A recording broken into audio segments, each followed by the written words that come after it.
Agradezco la oportunidad, gracias al comité organizador de este 19 Congreso Peruano de Psicología. Bueno, el tema que voy a tratar es emociones y vulnerabilidad en personas diagnosticadas con hipertensión arterial. Vamos a ver algo de generalidades donde ubicamos el estrés, el proceso de aterosclerosis que predispone a la enfermedad cardiovascular y la hipertensión arterial es una enfermedad cardiovascular, los aportes de la psiconeuroinmunología para entender un poquito más la relación, como vamos a ver, investigaciones internacionales y nacionales que demuestran la relación, la correlación entre los estados emocionales y la hipertensión, recomendaciones y conclusiones. El estrés. Aquí podemos ver cómo es que nuestras demandas o sucesos o estresores pueden ser menores o de gran importancia como sucesos vitales, son evaluados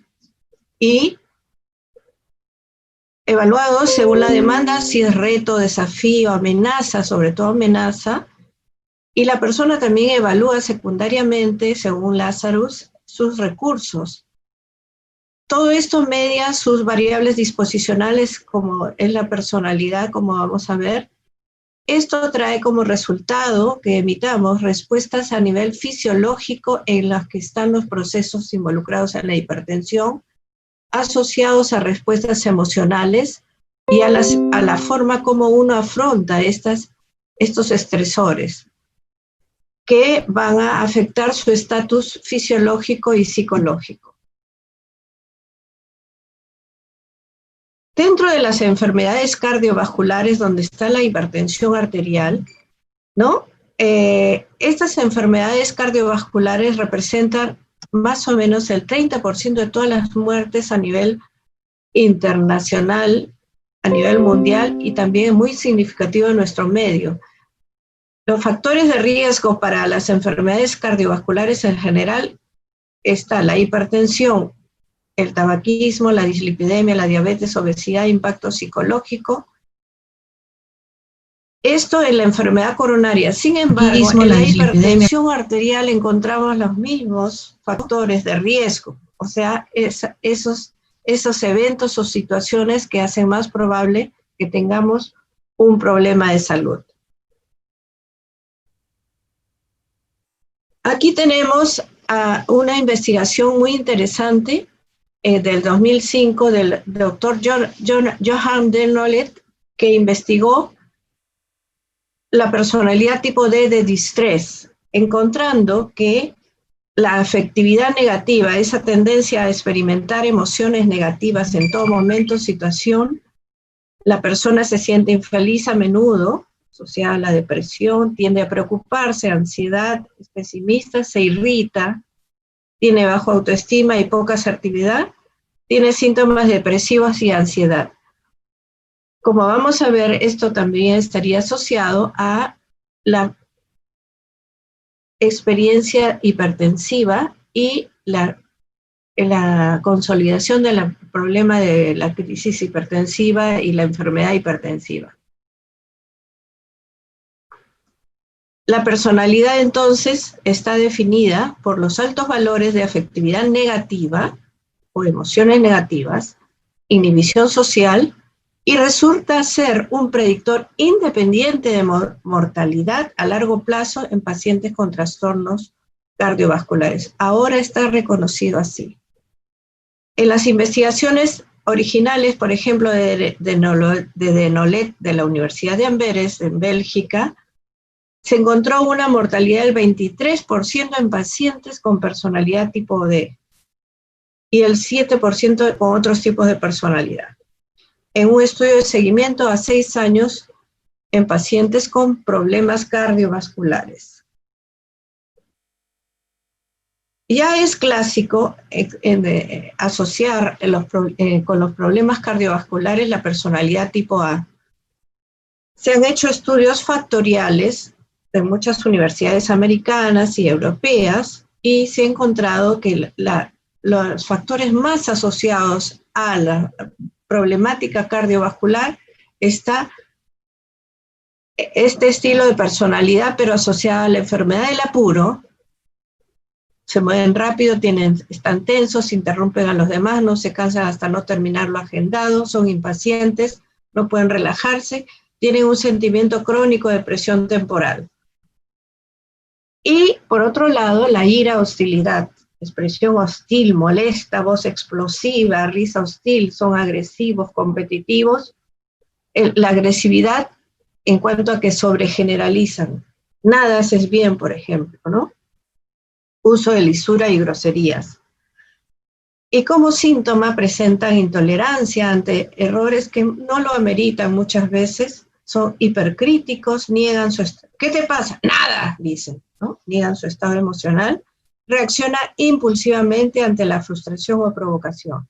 Estas son las características de personalidad asociadas a problemas cardiovasculares. Bien, vimos inicialmente en el cuadro el aspecto de la demanda o estresores. ¿Cuáles son los estresores? Desde la perspectiva de estímulo o de situaciones que hacen más probable que nos estresemos. Las tensiones laborales, los conflictos conyugales, el cuidado de la familia, el bajo nivel socioeconómico, en particular el poder adquisitivo, ¿no? Y bueno, actualmente vivimos en una situación de estrés crónico con lo de la pandemia y depende cómo se tome. Estos han demostrado ser factores predictivos de riesgo cardiovascular. Entonces, en muchas de las investigaciones se investigan justamente estas áreas. Ahora, no es lo mismo tener el estrés agudo y que el estrés crónico, ese estrés sostenido en el tiempo, ¿no? Que está más asociado ya a la personalidad, al rasgo, a las características más o menos permanentes. Son personas que perciben el medio ambiente como amenazante y abrumador, que rebasan sus recursos de afrontamiento, es decir, cómo enfrentan cognitiva, mentalmente o comportamentalmente con hábitos o sentimientos o expresiones de sentimientos, los estresores, generando una activación neuroendocrina e inmunológica con cambios fisiológicos, conductuales y emocionales. Entonces, dentro de las emociones, las más importantes, la ira, la hostilidad, la ansiedad, la desesperanza y la depresión, están catalogadas como factores de riesgo para la enfermedad cardiovascular, entre ellas la enfermedad hipertensiva. ¿Qué es la aterosclerosis? La aterosclerosis es un riesgo cardiovascular que significa lo que pasa a nivel de todo el kilometraje de vasos. Dice que si unimos todos los vasos, recorreríamos la distancia entre Tumbes a Tacna, en el Perú, o sea, miles de kilómetros. ¿Qué es el riesgo cardiovascular? Es un peligro, una amenaza constante al que está expuesto este sistema.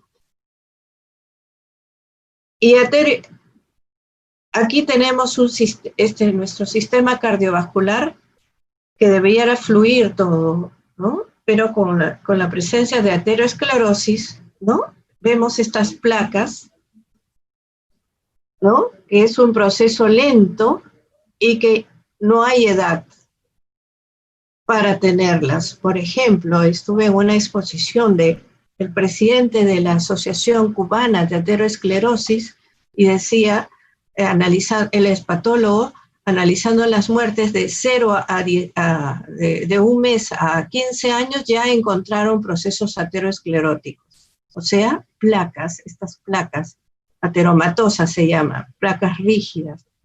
Entonces la aterosclerosis es un proceso lento, empieza desde la infancia hasta la edad adulta, y son estas placas que alteran el flujo sanguíneo y que van a alterar lógicamente la presión arterial, contribuyen a la arteria. Pero tiene que ver tanto con nuestros estados emocionales como con nuestros hábitos inadecuados. ¿Qué nos dice la evidencia clínica? Lo que vemos a diario. He tenido oportunidad de trabajar muchos años y sigo trabajando con personas con problemas cardiovasculares. La evidencia clínica y científica demuestra que el estrés psicológico puede inducir un proceso inflamatorio crónico y resultar en una enfermedad inflamatoria como la aterosclerosis. Entonces, está consensuado que en este momento la enfermedad aterosclerótica tiene que ver es catalogada también como una enfermedad inflamatoria en la que está involucrada el sistema inmunológico.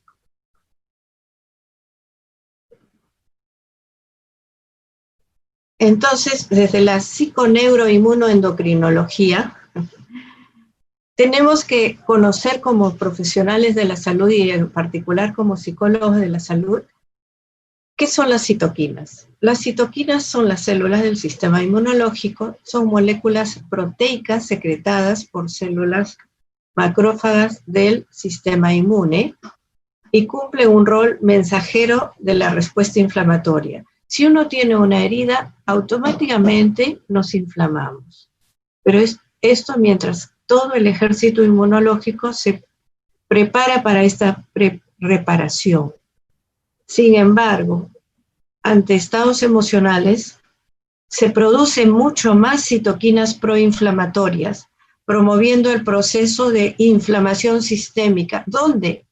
En el sistema arterial y venoso, afectando nuestra presión arterial, que puede ser agudo o crónico, y donde están involucradas estas interleuquinas, que son las que cuando son evaluadas por el laboratorio, factor de necrosis tumoral alfa, interleuquina 8, 6 y 1, ¿no? Están hablando de citoquinas proinflamatorias.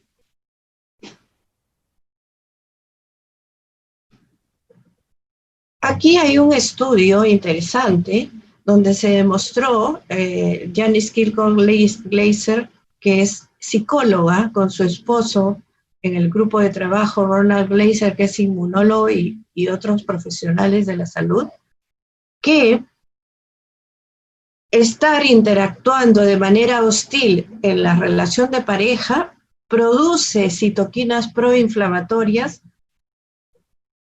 acelerando un amplio rango de enfermedades, entre las que se encuentran las enfermedades cardiovasculares y la hipertensión arterial. Entonces, como esto está asociado al estrés crónico, la respuesta de estrés se convierte en una inadecuada o mala forma de adaptarse y que promueve en todos los vasos la inflamación, aspectos inflamatorios sistémicos de muchos sistemas del cuerpo.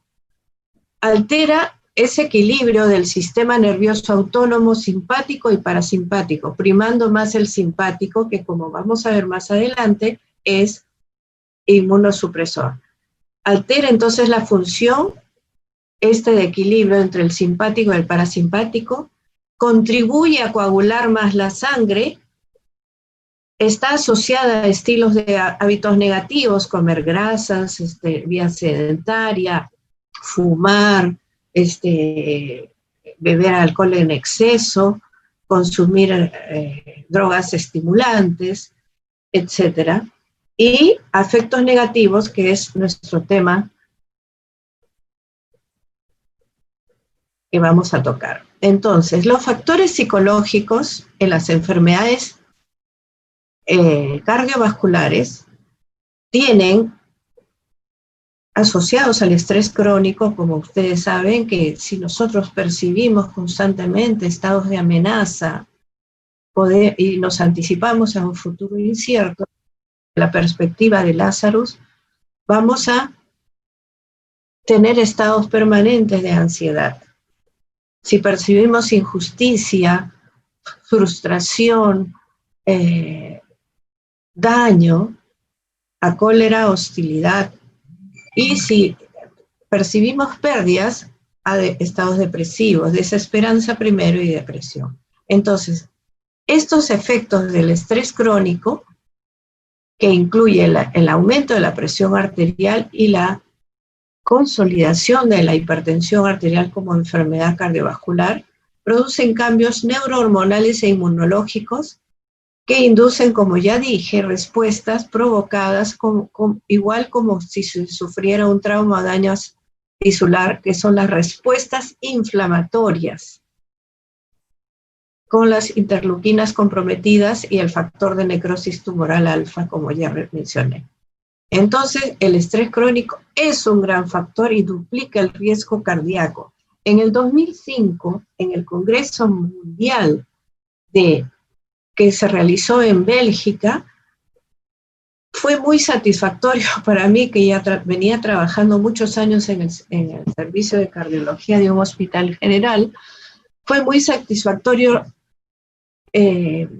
saber que recién en esa época se aceptaba el estrés como gran factor de riesgo cardiovascular, porque antes no se aceptaba. Se sabía que podía influir, pero no se aceptaba. Y el estrés estuvo por encima de otros clásicos como el tabaquismo, por ejemplo, o los procesos de colesterol y triglicéridos. Entonces el estrés es considerado ya un factor grande de riesgo y el estrés crónico duplica este riesgo cardiovascular. En la actualidad, en la comunidad médica ya se ha considerado relevante entonces la dimensión emocional y su relación con la fisiología del estrés. Cuando se produce una respuesta de estrés agudo, ¿qué pasa en nuestro organismo? Se activa el sistema nervioso autónomo simpático y el eje hipotálamo hipófiso adrenal, y esta sobreactivación libera glucocorticoides que a su vez esta provoca un estado de estrechamiento de los vasos, es decir, una vasoconstricción, aumentando en ese sentido la presión arterial. Entonces, la presión arterial es esa resistencia que tiene el paso de la sangre y los nutrientes en un vaso estrecho. Por eso se sube la presión arterial. Desde la psiconeuroinmunología, que es una transdisciplina que integra la acción del sistema nervioso, endocrino e inmunológico, y es un puente para los psicólogos para entender todos los problemas de salud estrictamente física o clásicamente física. Aunque como somos una unidad biopsicosocial, ecológica y espiritual, somos una unidad integral, entonces todo repercute. Bien. Al percibir una situación estresante, se activa el eje, que vamos a repetirlo más adelante, el eje hipotálamo hipófiso adrenal y el eje simpático adrenal, el eje SAM, liberando hormonas como la adrenalina. Y esto es lo que contribuye al estrechamiento de los vasos. Si el estrés es agudo, este estrechamiento es temporal. Pero si es sostenido en el tiempo, ya no. Ya se van activando procesos inflamatorios, y además, como está asociado a ingesta excesiva de sustancias grasas como el colesterol malo, los triglicéridos, empiezan los problemas a evidenciarse. Aquí podemos ver en este cuadro cómo entonces el estrés emocional, evaluado desde nuestra corteza, ¿no?, activa el circuito hipotálamo que libera las hormonas corticotrópicas y a su vez estimula la glándula pituitaria liberando glucocorticoides, y finalmente el cortisol, el más conocido, el cortisol, que se llama la hormona del estrés, que suprimen la acción del sistema inmunológico, nuestro sistema de defensas, pero también contribuye a alterar este proceso de regulación entre el proceso inflamatorio o desinflamatorio. Por otro lado, en la vía autonómica se liberan catecolaminas como la adrenalina, la noradrenalina, que también estas catecolaminas suprimen el sistema inmunológico y están muy asociadas al fenómeno de vasoconstricción, o sea, de estrechamiento de nuestros vasos. Ahora sí, después de todo este preámbulo, que es importante, como les dije, los factores de riesgo cardiovascular son los mismos para la hipertensión arterial. ¿Qué es la hipertensión arterial? En este momento, en nuestro país, está considerado un problema de salud pública nacional, porque no está resuelto, ni mucho menos. Cada vez hay más hipertensos. Esto desde el Instituto Nacional de Estadística e Informática en 2015. El factor emocional juega un rol fundamental en las crisis hipertensivas. Numerosas investigaciones lo demuestran, como vamos a ver más adelante, tanto en el inicio de la enfermedad hipertensiva como en la progresión de la enfermedad. Es un problema multifactorial, sobre todo en la hipertensión primaria. ¿Qué es la hipertensión primaria? La hipertensión primaria se hace alusión al 90, del 90 al 95% de los hipertensos son hipertensos primarios. Es decir, no tienen una etiología o un factor causal asociado en sentido estricto, es multifactorial. Como todo ser humano, aspectos biológicos, sociales, ambientales, en fin. La hipertensión arterial secundaria se refiere a la que está asociada a problemas específicos que cuando se solucionan, por ejemplo, un problema renal, ¿no? O un problema hormonal, puede hacer que la persona tenga hipertensión secundaria, pero es el 5%. La hipertensión arterial es diagnosticada por criterios ya sea europeos o americanos. Creo que más se usa el sistema americano, y la diagnostica ¿quién?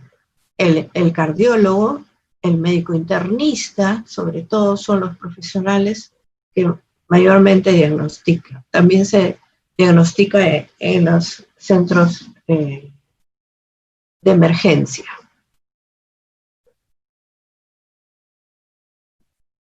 El factor emocional juega un rol importante en las crisis hipertensivas.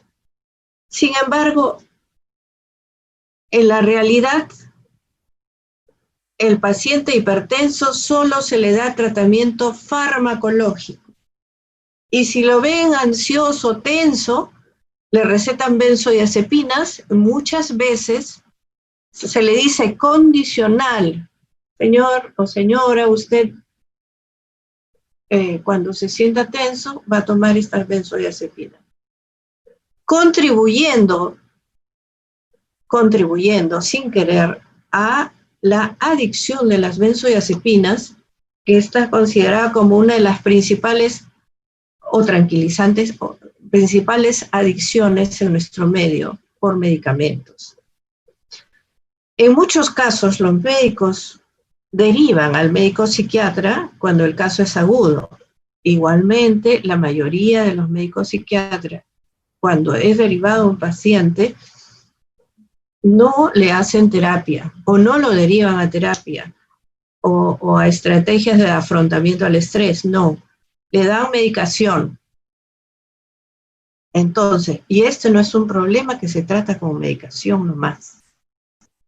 Solo para regular la presión, sí. Entonces, se descuida el rol psicológico de la enfermedad hipertensiva. Psicológico se refiere al emocional, al conductual, básicamente. Se obvia no se trabaja esta percepción crónica, amenazante, frustrante e injusta, que activa los ejes psicofisiológicos antes mencionados, que elevan la presión arterial. En estudios de metaanálisis epidemiológico se ha demostrado que existe una clara relación entre la hipertensión y la ansiedad. En algunos estudios esta relación no se encuentra con tanta consistencia, pero gran parte de los estudios relaciona el estado de amenaza, percepción de amenaza hacia un futuro incierto, ¿no?, que es la ansiedad, con la hipertensión. Igualmente, una asociación entre cólera y hostilidad. Sin embargo, hay estudios que no lo demuestran. O sea, es controversial todavía esto. Son controversiales estos resultados, pero en la clínica, por eso muchas veces tenemos que tener un abordaje ideográfico, es decir, individualizado, ¿no?, de acuerdo a lo que pasa. Bien, aquí tenemos investigaciones internacionales y nacionales. Por ejemplo, tenemos esta del doctor Wu Qian y Lin de Taiwán.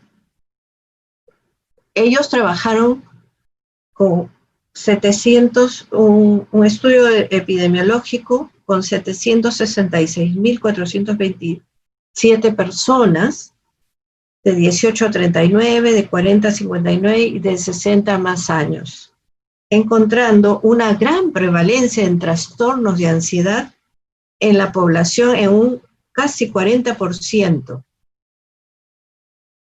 hasta el 2005, y mayor de ese porcentaje del 2005 para adelante, hasta el 2010 fue el estudio, ¿no? Sobre todo en quienes, trastornos de ansiedad en personas con edades adultas, de edad adulta.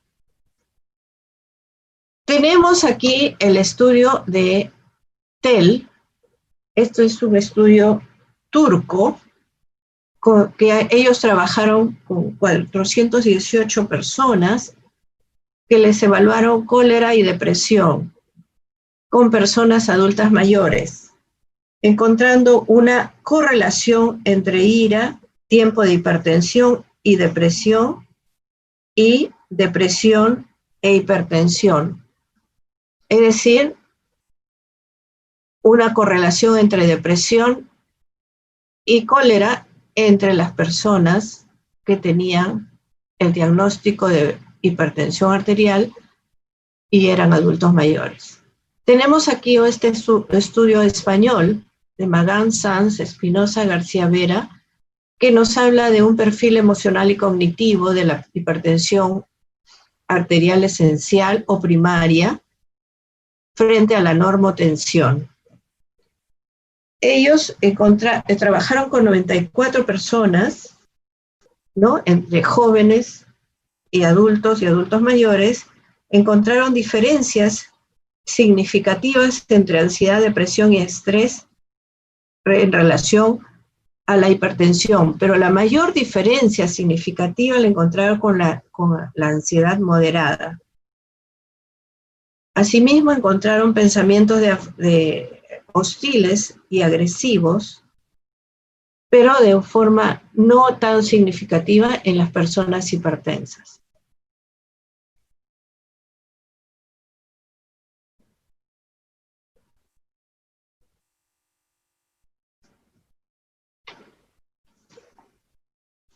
Tenemos el estudio de Sanz, este estudio que nos habla de las diferencias entre las personas que tienen hipertensión por bata blanca, hipertensas y normotensas, ¿no?, encontrando diferencias entre la hipertensión sostenida y la normotensión, sobre todo en ansiedad y personalidad tipo A, que ya vimos las personas hostiles, ¿no? Aquí tenemos el estudio de Jonás. Es un estudio epidemiológico con 2.992 personas en un seguimiento de entre 7 y 16 años, comparando hipertensos con normotensos. Encontraron que existía una capacidad predictiva de estados depresivos, de ansiedad, de depresión y ansiedad en relación a los hipertensos y la prescripción de tratamiento, o sea, personas ansiosas ya diagnosticadas como hipertensas, ¿no? Iban a mantener sostenidamente esta enfermedad y estas crisis hipertensivas. Pero cuando se hizo el estudio inicialmente, las personas no eran hipertensas, eran normotensas, o sea, con un gran factor predictivo. Aquí tenemos un estudio en E-Salud en Trujillo, donde se evaluó a 50 hipertensos comparándolo con normotensos. Encontraron puntajes estadísticamente significativos en ansiedad en relación entre hipertensos y normotensos. Aquí tenemos el estudio en Washoe, en los que se evaluó la ansiedad y la personalidad, encontrando igualmente estados significativos de ansiedad y personalidad. Esta es una investigación que he realizado con una muestra de 50 hipertensos y normotensos. Una investigación de tipo básica, comparativa, correlacional, con un diseño comparativo correlacional. Ahí están, 51 pacientes hipertensos y 56 normotensos. ¿Qué resultados obtuve de esta investigación? Antes de hablar de los resultados, quiero hablar de las variables estudiadas.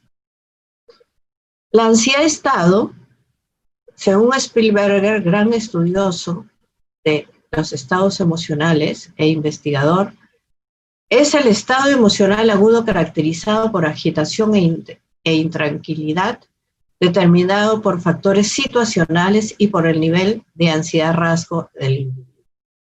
O sea, si depende de la ansiedad rasgo del individuo, la ansiedad rasgo es esa disposición generalizada a experimentar estados de malestar emocional amenazantes, por ejemplo.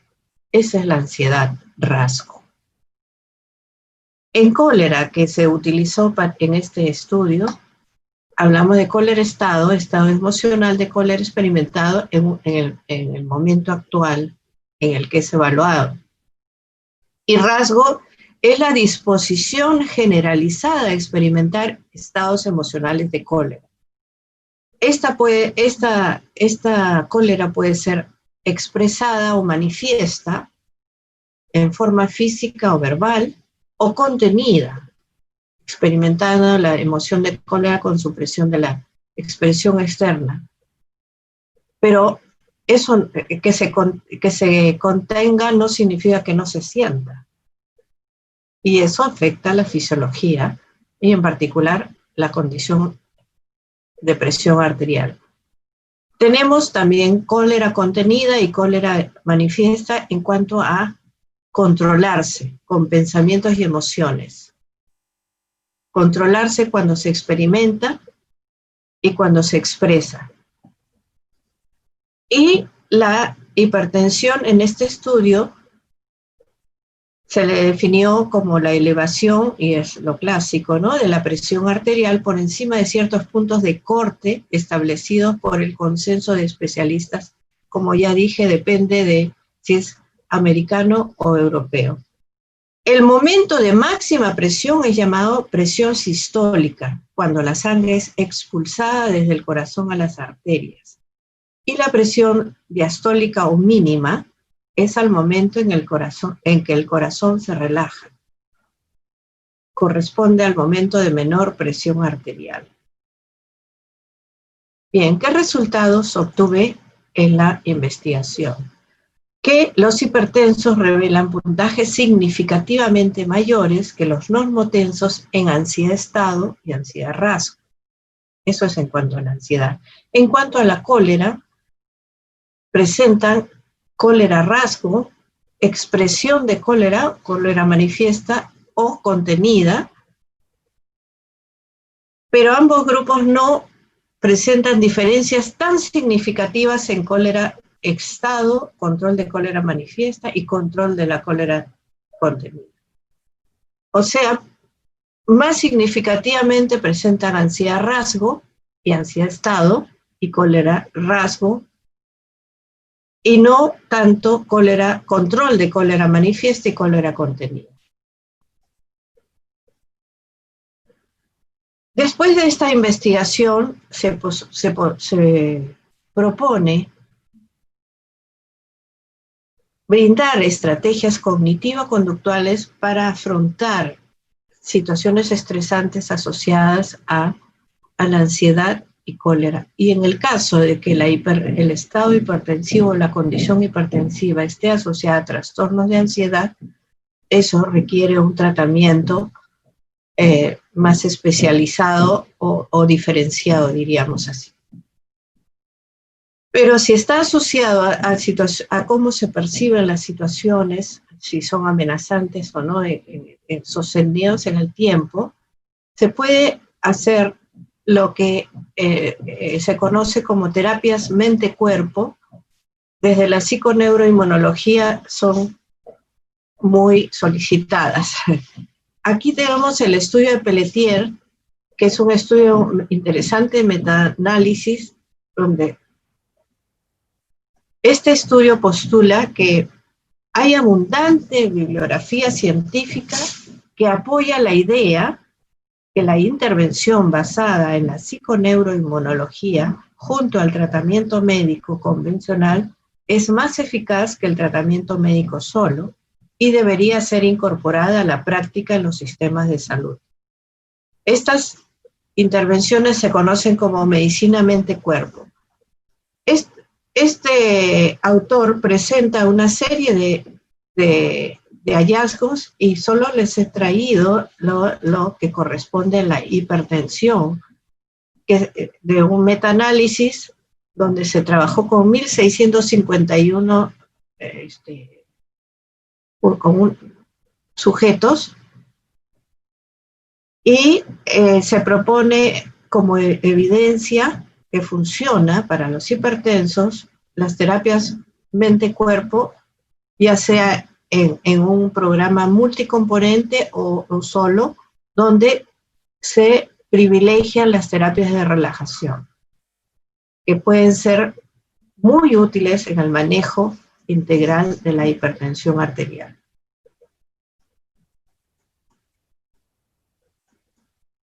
Bien, después de todo esto concluimos lo siguiente. Hay consenso internacional que el estrés crónico asociado a ansiedad, cólera o depresión está asociado a ansiedad, cólera o depresión. Ya les dije, si evaluamos las situaciones amenazantes, frustrantes o como pérdida. También hay una asociación entre trastornos de ansiedad generalizada, de pánico, fobias. Aquí también todavía se incluye estrés postraumático en los estudios, que podrían estar asociados a personas con diagnóstico de hipertensión.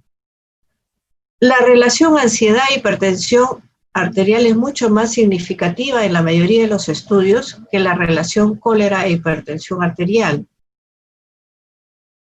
Todavía es muy frecuente encontrar solo el tratamiento farmacológico para las personas con diagnóstico de hipertensión arterial, ¿no? Desde la psiconeuroinmunología y la psicología de la salud en particular, se tiene el reto de demostrar que es imprescindible para el abordaje integral tener en cuenta los factores del estrés o factores emocionales, psicológicos en general y del estilo de vida que deben ser trabajados, porque como profesionales de la salud somos los estudiosos del comportamiento y los patrones comportamentales asociados a un estilo de vida no saludable, que se refieren a la alimentación, a las adicciones, a la vida sedentaria, son comportamientos que pueden ser abordados perfectamente por profesionales de la salud debidamente entrenados o psicólogos de la salud. Muy bien. Les agradezco por su atención y si hubiera alguna pregunta, encantada de responder. Doctora, muchísimas gracias. La verdad yo también rescato todo lo que usted ha comentado, la importancia de, de- de- es, es algo ya muy claro el hecho de cómo las emociones tienen que ver con la hipertensión. Entonces es ya menester siempre considerarla cuando uno está padeciendo algo así, sea aguda o grave, porque ya desde el momento, como usted dice, ¿no? Una cosa es estar en estado y todo cuando ya es un rasgo, en cuanto ya es generalizado, como usted bien ha explicado, ¿no? Si contiene las emociones o si las manifiesta, ¿no? Aunque claro, como ya bien dijo, no había tanta significancia en ambas en cuanto a las personas que tienen o no hipertensión normalizada, ¿no? Pero sí, tiene razón y en cuanto también a recalcar, ¿no? Cómo los glucocorticoides, las catecolaminas tienen que ver bastante, ¿no? Con estrechez de, de la De los circulación. vasos. Exactamente, en cuanto a la circulación sanguínea. Son muchos los que han resaltado la importancia, ¿no? Y la razón que usted lleva, ¿no? Para decir, ¿no? Que son pocos los que derivan, ¿no? A un psicólogo cuando se manifiesta eso. Y es podría ser cierto grado de negligencia, ¿no? Por el tema de que la presión puede también llevar puede estar conectada, por ejemplo, a la presión en la vista, que también es un órgano muy delicado, ¿no? Y también puede tener. Definitivamente, definitivamente, la presión ocular. Exactamente, ¿no?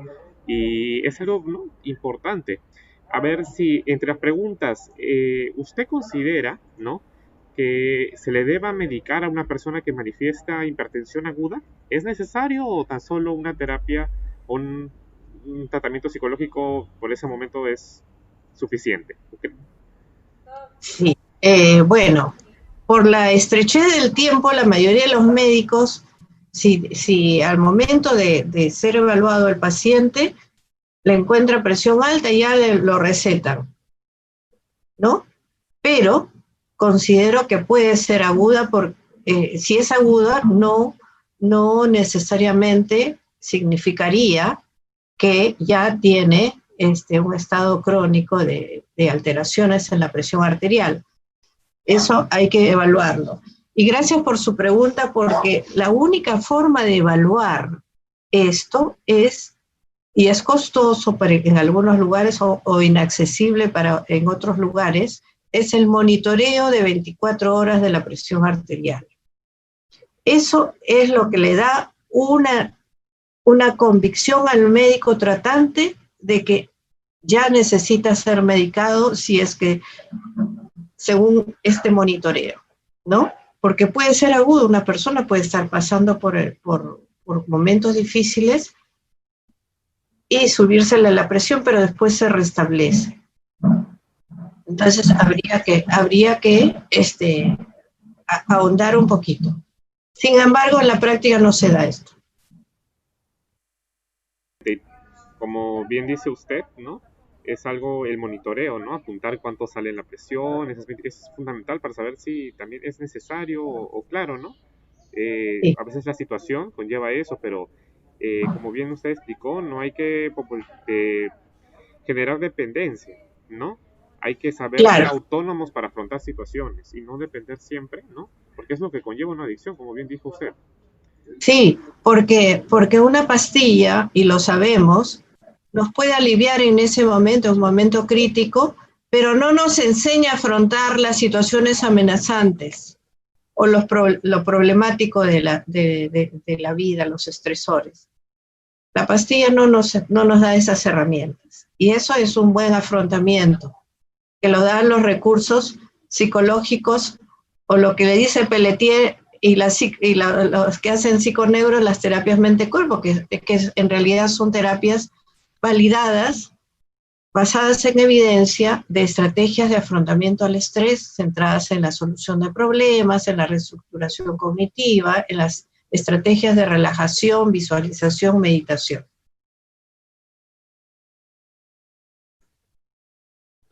Una persona pregunta si se puede relacionar también con la diabetes. Sí, el origen de la hipertensión y la diabetes son primos hermanos.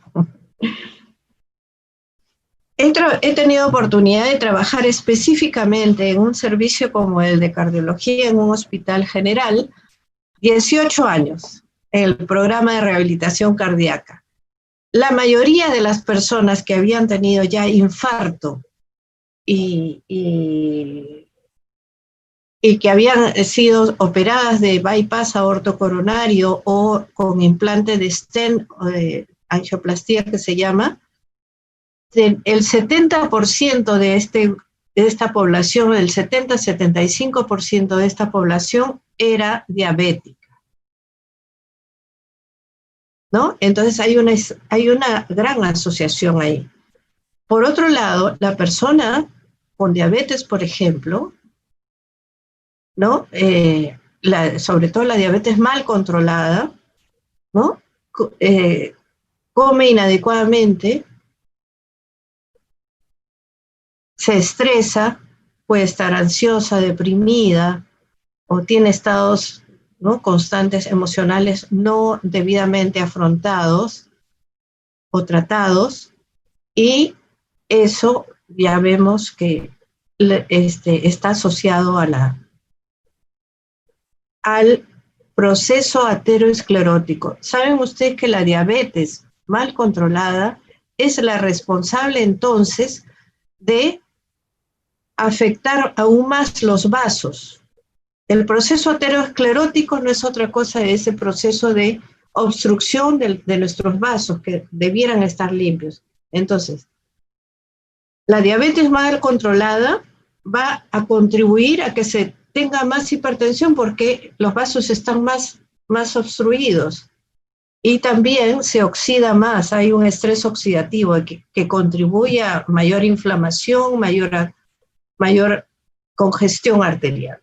Entonces está estrechamente relacionada. Hay una gran relación entre diabetes e hipertensión.